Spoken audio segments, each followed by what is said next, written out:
Hello mga Lodi, magandang gabi po sa inyong lahat at welcome po muli no, sa aking video tutorial no, dito po sa aking MiniDev Coding Power.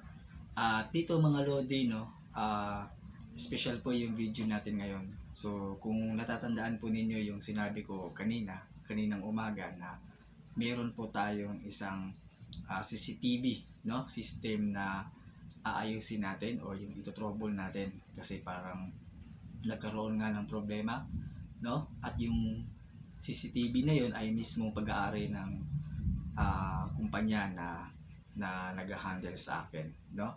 So yun po yun mga Lodi. So ngayon masaya tayo kasi ang nangyari po mga Lodi ay pinadala na lang po nila dito sa aking bang house, no, yung CCTV kasi nga ay alam mo na, no, masyado akong busy kaya hindi po ako nakapunta doon sa lugar nila. So ngayon mga Lodi ay ang ginawa na lang nila ay talagang gusto na talaga nilang ipaayos. So ang ginawa nila ay sila na lang po yung nagdala, no, dito mismo sa aking site.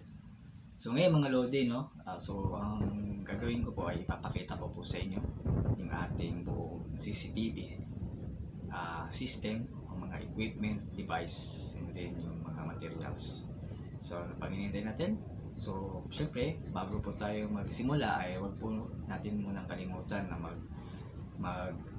mag-subscribe, mag-like and share, no, dito po sa ating video tutorial. So ngayon simulan na po natin. Let's go!